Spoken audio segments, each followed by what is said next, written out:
Bismillahirrahmanirrahim. Assalamualaikum warahmatullahi wabarakatuh. Nama saya Muhammad Salman Halik. Nomor induk mahasiswa 083 2020 0111. Program studi Agribisnis Fakultas Pertanian Universitas Muslim Indonesia. Baiklah, di sini saya akan menjelaskan tentang kinerja sektor ekonomi pada tahun 2020 di masa pandemik, khususnya sektor listrik.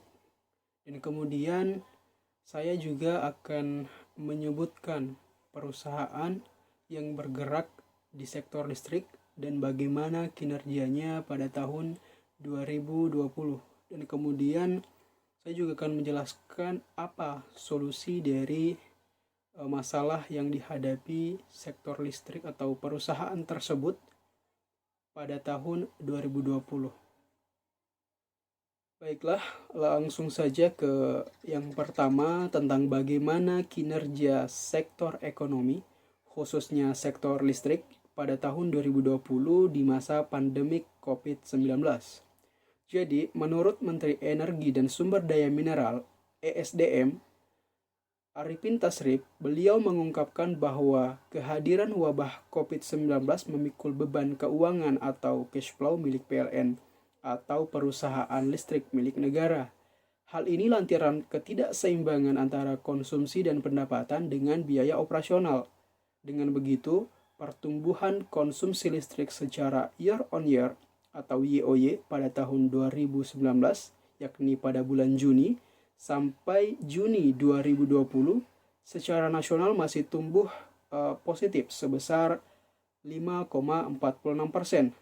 Dalam paparannya sektor industri sebesar 41% dan rumah tangga 37,45%.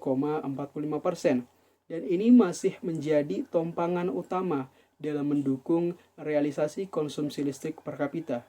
Kemudian nantinya sisanya ditentukan oleh sektor bisnis dan publik sebesar 5,88%. Kemudian lanjut pada bagian kedua, adapun contoh perusahaan yang bergerak di sektor listrik yakni PLN. Jadi menurut data kinerja keuangan dicatatkan oleh PT PLN Persero sepanjang semester 1 2020 hingga 6 bulan pertama tahun 2020, laba bersih PLN sebesar 251,6 miliar atau terjun bebas 96% jika dibanding periode yang sama pada tahun 2019, sebesar 7,3 triliun.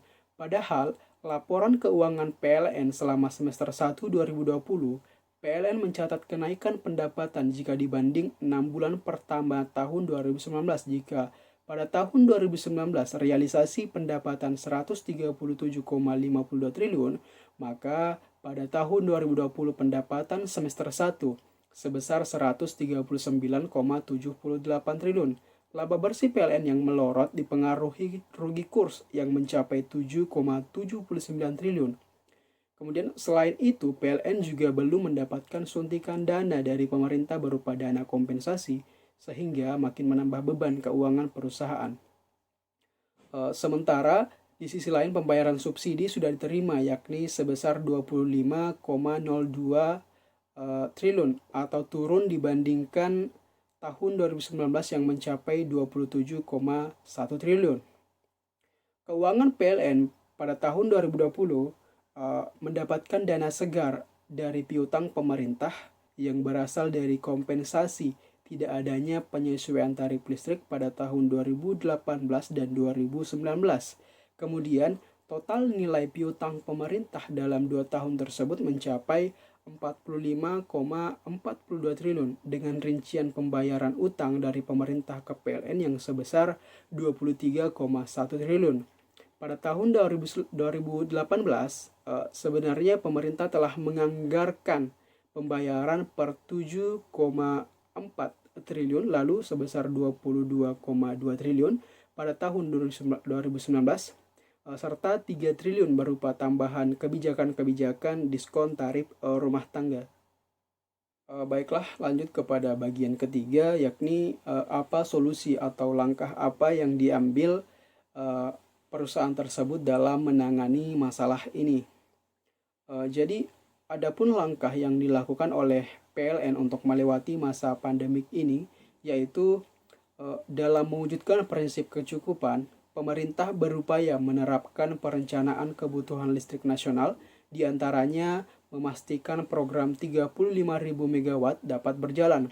Salah satu upaya pemerintah untuk kembali meningkatkan atau menggerek kembali daya beli sektor rumah tangga, industri, dan bisnis adalah memberikan stimulus ekonomi berupa diskon tarif listrik kepada lebih dari 33 juta pelanggan PLN. Dengan ketentuan yang sudah ditetapkan oleh pemerintah, bantuan ini bersifat sementara sebagai wujud kehadiran negara khususnya bagi masyarakat yang paling terdampak akibat pandemik COVID-19. Mungkin itu saja yang sempat saya sampaikan, lebih dan kurangnya mohon dimaafkan. Wassalamualaikum warahmatullahi wabarakatuh.